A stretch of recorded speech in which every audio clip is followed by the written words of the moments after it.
I'm Lisa Amos, and welcome to Suffolk History in a Nutshell. I was born and raised in Suffolk, Virginia, and it's still my home today. Join me as we explore this historic city and uncover the stories of its charming people and places.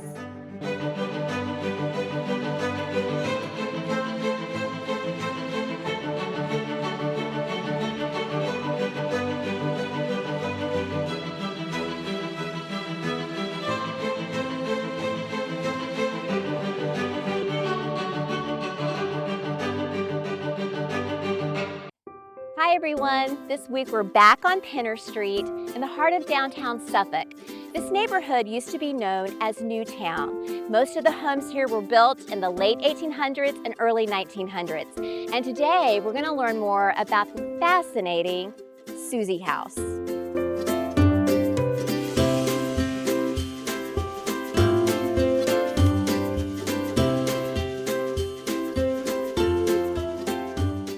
We're naming this house the Susie House in honor of Miss Susie Holland, who lived here her entire life. Now, while I wish I had a photo of Miss Susie to show you, I do know a lot about her life because if you do a query of her name in the old Suffolk News Herald, her name pops up over 800 times.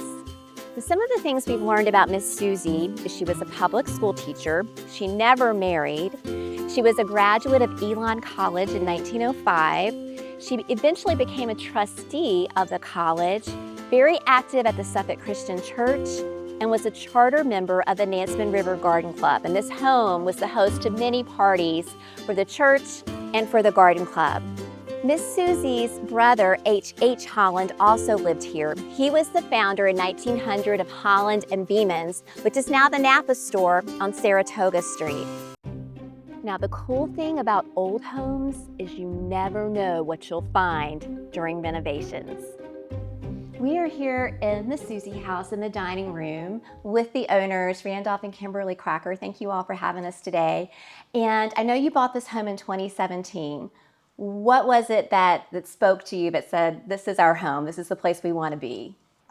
When we first walked in, and I saw the staircase and what I thought were windows, and then we realized they were doors up front. It was just amazing.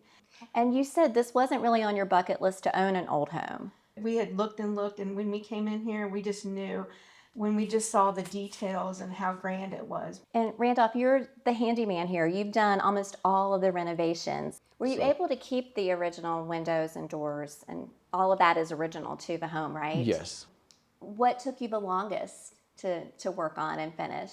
I guess when you're doing a house like this, you pay attention to detail. My wife gets on me all the time about don't spend too much time, but me, I'll look at it, and if I get a smudge, and I'll paint it again, and I'll paint it again, and I'll keep doing it. And she says, don't spend too much time on that. You're spending too much time. So A lot of people would say, well, I don't know about an old home because I'm not an antique person. And you guys have managed to blend the old and the new. What would you say to someone like that? Oh, the best thing about owning one of these homes is the detail and the craftsmanship that you just don't find in the newer homes. But also, you can make it your own and add the modern touches to it. We had younger kids when we moved here, and we didn't, we wanted them to feel comfortable, and we wanted it to make it our own. And Yeah, I love that you guys kept the old but made it your own and made it work for your family in 2024 when we're taping today. I've got to talk about one of my favorite stories about this house. And I think everyone has sort of this romanticized version of if I own an old home, maybe there's a treasure somewhere. And I know, Randolph, we talked, you did not find gold coins No. or dollar bills or whatever, but you found something buried that is fascinating to me, and we've got to talk about it. You are on the third floor, and you're checking for copper lines because you're working on your HVAC system. Yes. And there's a cubby hole, so you go back in the cubby hole, and what happened next? We were sawing up the floor to run the lines through. And as we moved the insulation, my brother started pulling out something, and he says, look at this, and he kept pulling, and 1 and 2 and 3 and 4. They just kept coming, and And that's what it was. So Kimberly, let's have the big reveal. Show what we found, or what you all found on the third floor. We found some of these really, really old corsets. And this is just an example of one of them. Very, very small. And you just wonder how old these are. Right.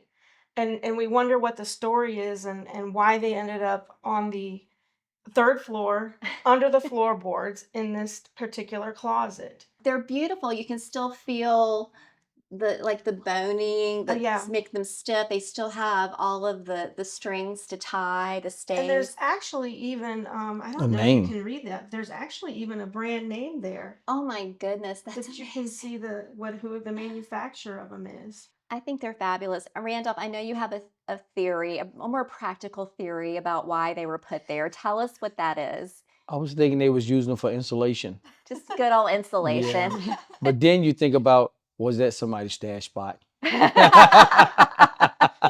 Why corsets? We don't know. Oh.